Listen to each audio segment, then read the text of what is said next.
Hello, my name's Sam. Welcome to my channel. Today I'm going to be talking about all of the books that I love that I guess most people on Goodreads think are terrible.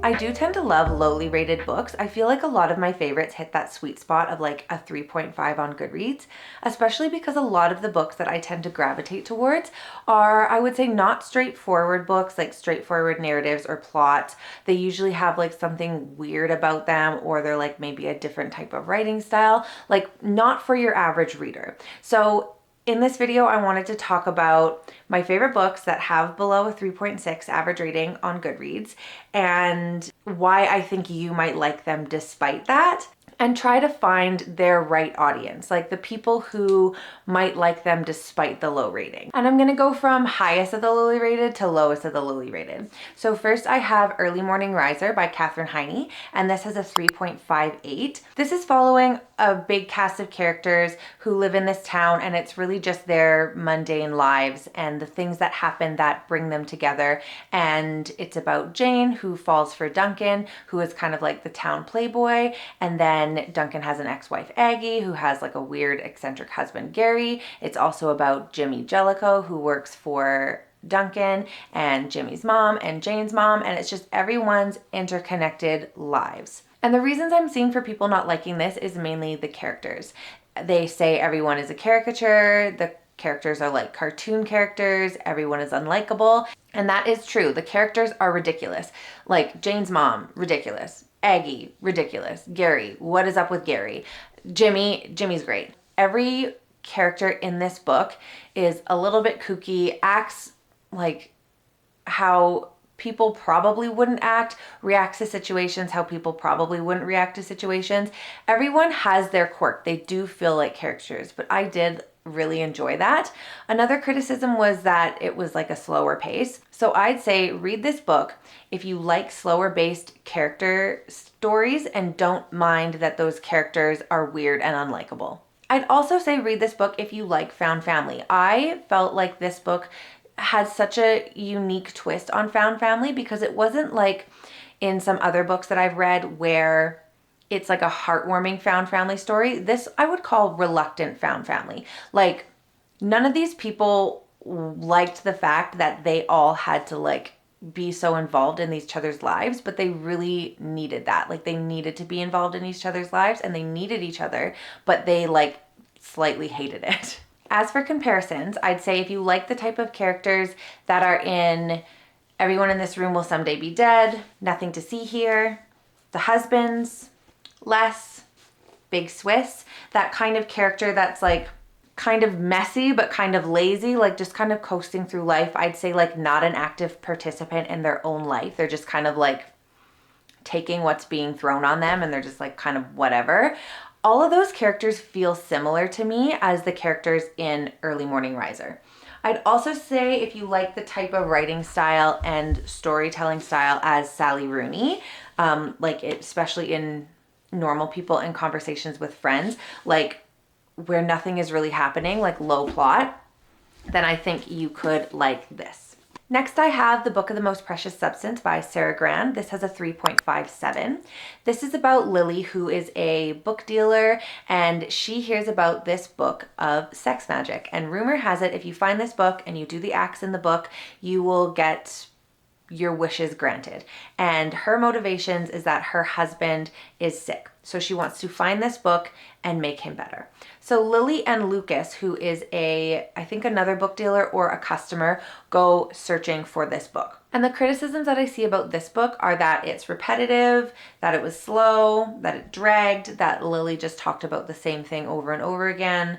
One review said, fly to a city, stay at a fancy hotel, talk to a bookseller, have a fancy meal, have sex, rinse, repeat. I personally didn't find it repetitive. I liked the search for the book and where it led them. I liked all the inner workings and the talk of like how rare books are handled and like the buying and the selling process of them. I found that really interesting. I also just felt like this had such a unique plot. So if you gravitate towards those like weirder books or just like books where like the plot is so unique, then I think that this could be a book for you. It is a little bit slower paced, which was one of the criticisms, but I feel like the payoff was really worth it, and it was just such a memorable story.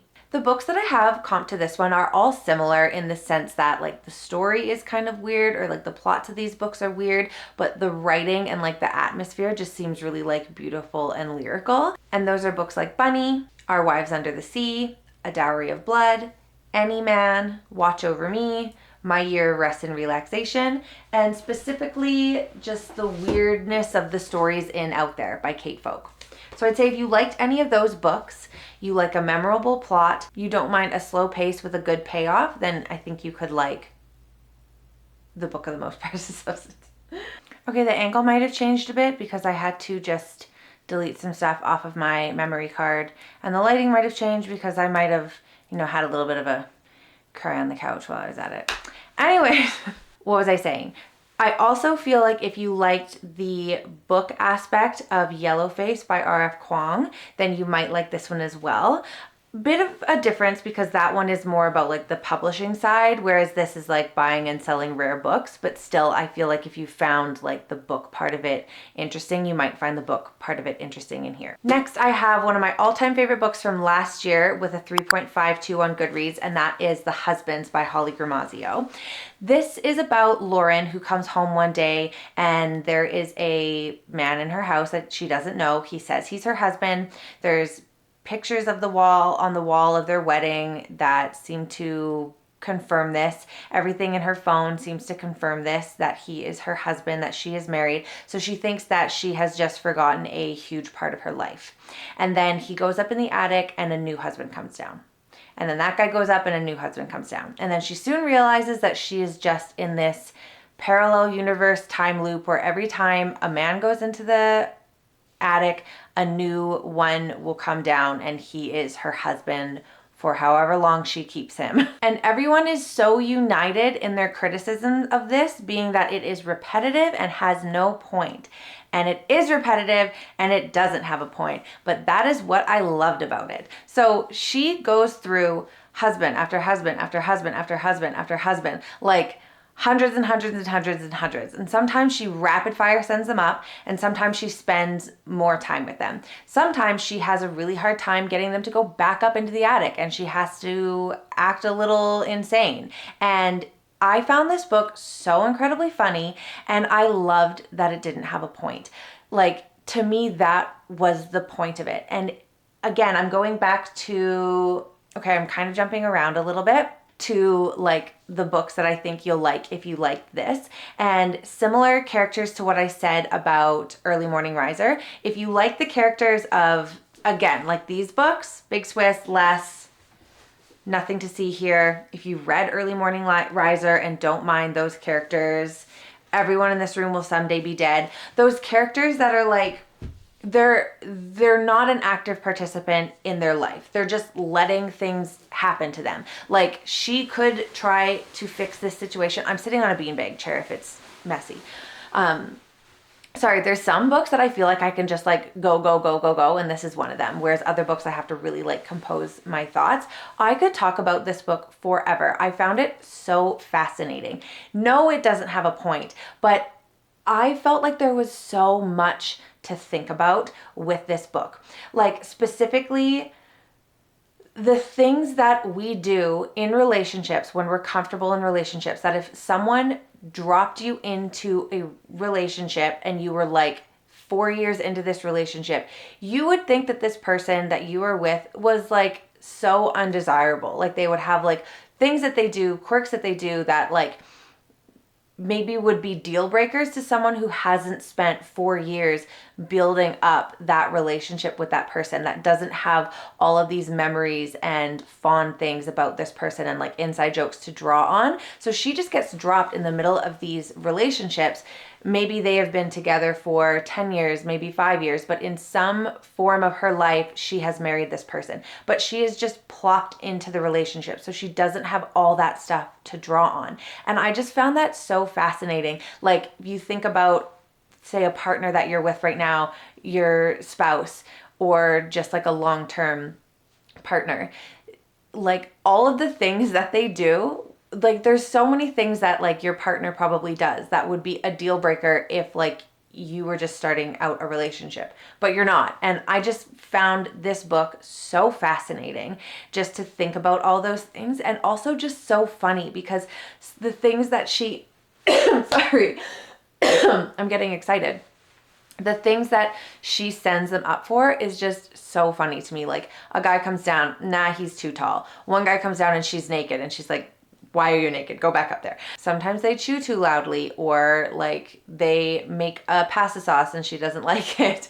Or like, I can't even remember some of the reasons now, but they were so funny. And like, just, this just made me like feel so fond of like relationships and like the things that you do in relationships. Like she was talking about how one guy, like if she was stressed out, would like put his hand on her forehead and just like push her down like into the mattress, just like as like a stress relief. And she's like, I kind of missed that when I sent him back up into the attic.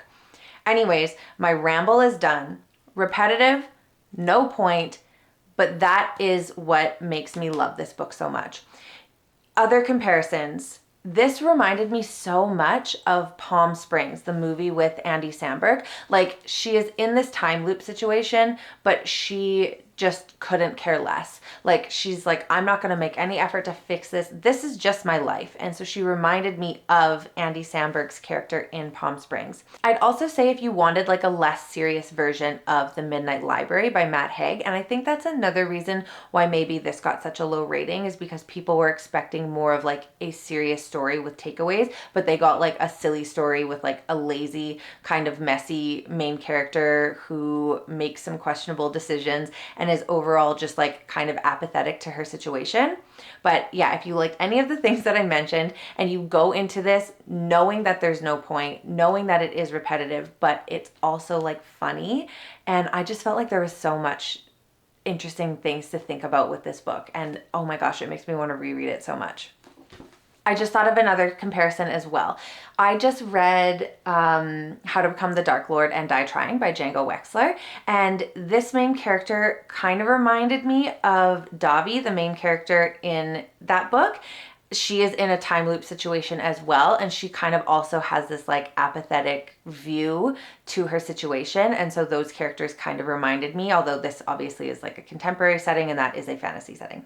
Okay, next I have what I feel like is the quintessential lowly rated but like very popular book that has like a cult following despite it being so lowly rated, and that is Bunny by Mona Awad, which has a 3.48.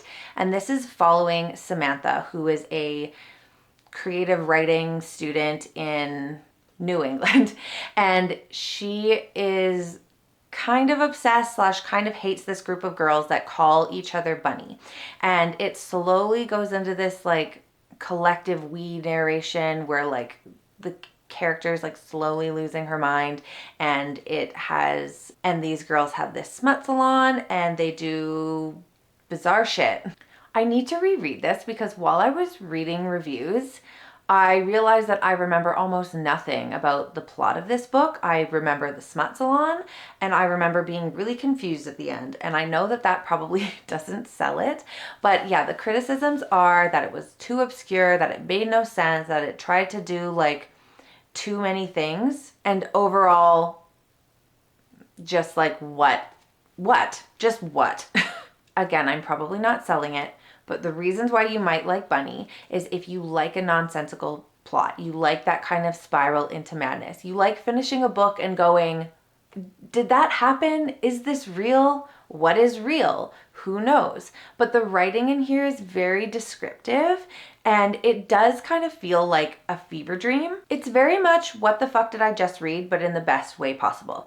Don't read this if you like to understand what you're reading. This is a perfect example where I literally would not recommend this book to anybody. Like, I would only recommend it to people who like not understanding what is going on, like being confused with their books, just want the gag. Like, they want the weirdness of the book, and they have read and loved kind of bizarre things in the past. I don't really even know what to comp to this one, but it did give me similar feelings to My Year of Rest and Relaxation, Our Wives Under the Sea, We Ride Upon Sticks by Quan Berry. This one would actually be a good one. I feel like if you want like that collective we narration style and kind of like a witchy kind of book, but like one that actually has a good reading and actually makes sense by the end, this would be a good one to read. If you're thinking, okay, maybe I want to read Bunny, but like I do want to understand it, then read this. Other lowly rated books that I have coming up on this list that I feel like has the same kind of like, is this reality, what is actually going on vibe, Horror Movie and Death Valley. I've also seen this compared to The Heathers, although I have not seen that movie, but one thing I would compare this to, simply because all these girls are bitches, would be Mean Girls in a parallel universe where it's like kind of culty and these bitchy girls decided that they knew how to do black magic. Okay, the next book I just mentioned and compared to Bunny, and that is Death Valley by Melissa Brodeur. This has a 3.47. This book is hard to describe. It's very meta. So it is about a woman. She is unnamed. Her husband is sick and her father is in the ICU. And she goes to Death Valley to process her feelings, process her grief, and also get inspiration for a book that she is writing that is very similar to her own life experiences. In the book that she's writing, the main character also has a sick husband, a sick dad, and she goes away to try to find herself and deal with her grief. And things that are happening to the main character are happening to the character in the book, or as things are happening to her, she's thinking about how she could incorporate it into the story that she is writing.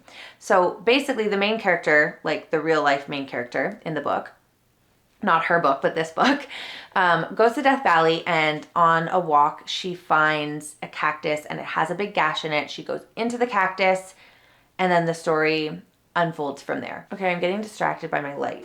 Okay, is that better? I hope so. Okay, main criticisms of this that I've seen. No characterization, toilet humor, corny jokes, nonsensical, directionless plot, and that they didn't like the writing style. First of all, I liked the writing style of this. It was very like choppy, I would say. Like there was lots of parentheses, short sentences. Like it felt really like disjointed and stilted, but I felt like that lent itself well to the plot, which was kind of directionless and nonsensical.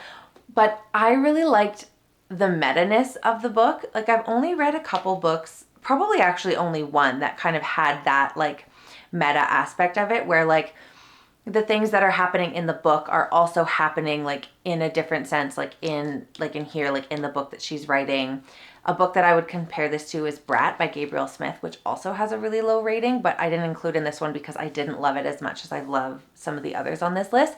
But that one is also like really meta. Things that are happening in his life are happening in like media that he's consuming, and it's hard to tell like if these things are actually happening or if they're just in his mind. And that is the same with this. You're like, what is this girl even doing? Like, where is she going? Like, just go write your book, or like just go be with your husband and your father. But it has, I feel like, really good descriptions of grief and conversations about her grief and how she's feeling and how she's coping with it, which can feel like stilted and just disjointed and confusing, and can maybe make you like lash out and do kind of bizarro things, which is exactly what she does in here. Honestly, it is very short.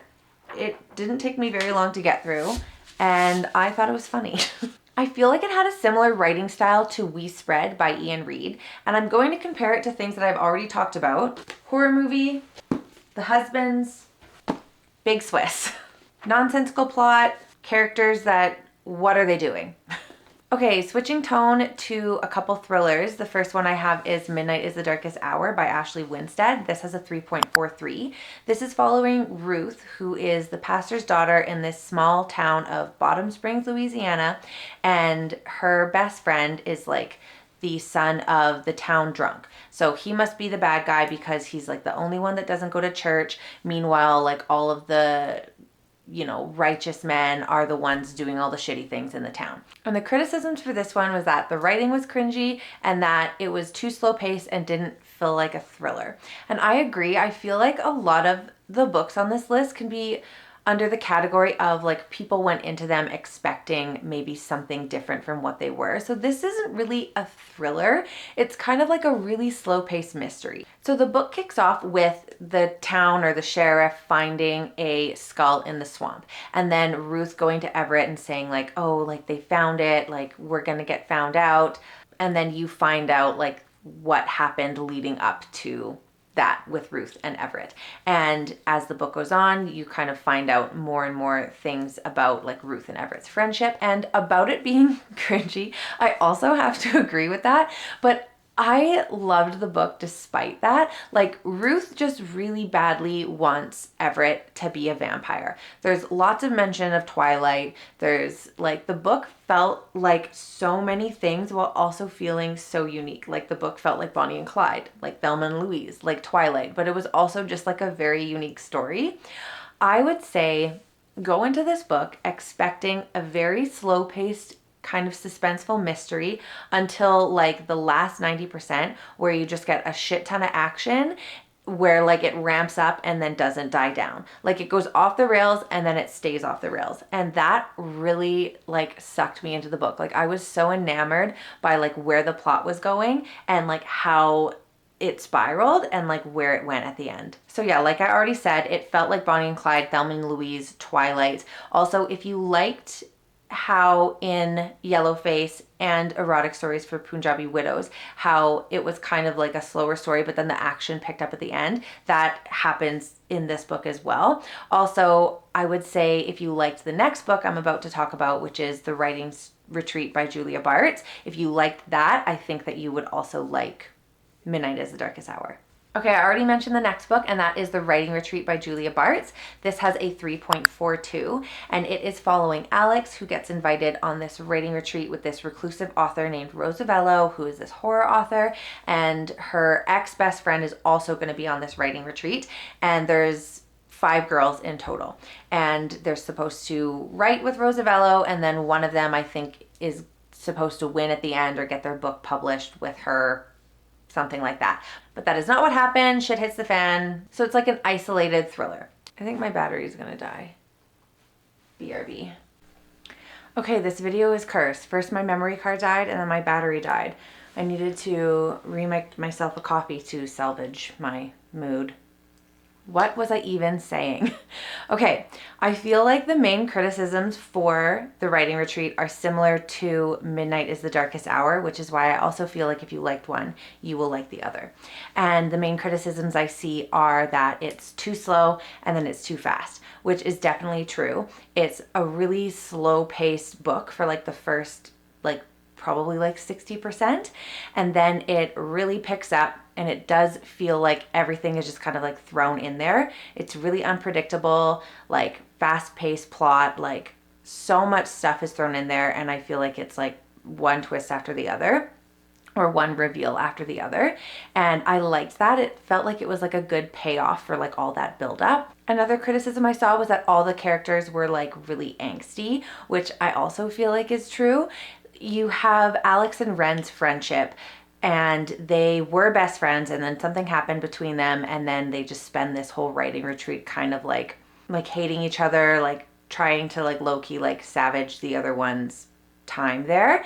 But one thing I did appreciate was that we got the backstory like earlier on. One thing that I really hate in thrillers is when like you know something happened between characters, or you know like something of someone's past, or like that something happened in someone's past, but like you don't get it until like the end of the book. This one you got it like throughout the book. Like it wasn't like constantly alluded to and then like you finally get it like in like the last like 20 pages, which is something that I hate. Also, if you like books about the writing process, I feel like this had a lot of that in there, which I enjoyed. So yeah, go into it expecting a slower paced suspense that then all of a sudden like ramps up at like the 60% mark, and then it's very like unpredictable. I feel like if you like Riley Sager, you could like this one, because I feel like Riley Sager like is always going like plot twist after plot twist after plot twist, and like sometimes his books can take a really unpredictable turn, as well as Stephen Graham Jones. The Only Good Indians and Night of the Mannequins, I feel like also had that really like unpredictable plot. Okay, the last two books I'm going to talk about are by the same author, and they're very similar and they have similar criticism, so I'm kind of going to talk about them at the same time. And that is Horror Movie and The Pallbearers Club by Paul Tremblay. This one has a 3.33 and this one has a 3.1. So in this one, we are following kind of two different timelines. We have the making of this movie that never actually got released because of the things that happened on set. So we're following the main character, who just goes by the Thin Kid, as the movie is getting made, and then also in the present as the movie is maybe getting remade and he is maybe involved in that process. And then we also get like pieces of the script. And I really like that like mixed media style, and that is similar to the Pallbearers Club. We kind of have a little bit of a mixed media style as well, because it's following Art Barbara, who is kind of writing like a memoir of sorts of his time after I think it's after college or like during college, where he, for like extracurriculars, makes his pallbearers club to be pallbearers for people's funerals that don't have like friends or family. And he meets this friend, I can't even remember her name, and he thinks that she is a vampire, and that is really the story. He's writing about kind of like the eerie way he feels towards this friend, and like she may or may not be a vampire, and then she is also writing notes in like his memoir. So you get like his recollection of an event and then her kind of like scribbling in the margin. So both of these have kind of like that mixed media element. And the criticisms for these ones were very similar. It didn't feel like horror, it dragged, it was boring, nothing was really happening, and that is true. The horror for these two books in particular, and I feel like Paul Tremblay just in general, is like in the background. Like I feel like it's background horror. Like it's not in your face like true horror. It just has this eerie, unsettling tone the whole time, where it like kind of feels like suspenseful, but kind of just like feels like a little bit unsettling. Totally different tone, but it reminds me of how I feel watching White Lotus. I feel like nothing is happening in that show, and it's just like about like the suspense, but then like that suspense just kind of leads nowhere. Like that's how these books feel. It's like the promise of something that is about to happen is disproportionate to what actually happens. As for who I would recommend these to, obviously if you liked one, I feel like you would like the other. This one I feel like has more of a plot. Like I'm more surprised at the low rating of this one, because I do feel like this was more plot forward than the Pallbearers Club. Like nothing is really happening in that one. I can definitely understand the low rating of that one. This one as well, but I think mainly people go into them maybe expecting more straightforward horror, and it really is just background horror. Like it's just that eerie undertone the whole time. So I would recommend them if you like the vibes, like if you like the horror vibes without like the in-your-face horror. I also feel like if you like Stephen Graham Jones, Josh Malerman, Grady Hendrix, like it seems similar writing style, similar kind of like eerie vibes. And yeah, similar to a lot of the others on this list, if you like to just kind of be left hanging, like left thinking if what you actually read or if what these characters experience is what actually happened in reality, a lot of these books on this list I feel like have that in common. Like they just leave you like hanging. So if you don't like that, if you want like a clear-cut, straightforward story, a lot of these books on this list are not for you. These ones in particular. This is really like if you like just finishing a book and just sitting there and going like, what? then this is the book for you. I feel like that doesn't really accurately represent anything, but I have like run into so many little like hitches just like making this stupid like chatty video that I need to just wrap it up. But yeah, those are all the lowly rated books that I have absolutely loved. Hopefully if you were interested in one of these already, but the low rating was deterring you, hopefully I said something coherent enough in this video to change your mind and make you pick it up, and hopefully you end up liking the book if you read it. But thank you for watching if you did, and I will hopefully see you in the next one. How many times can I say hopefully in one video? Bye.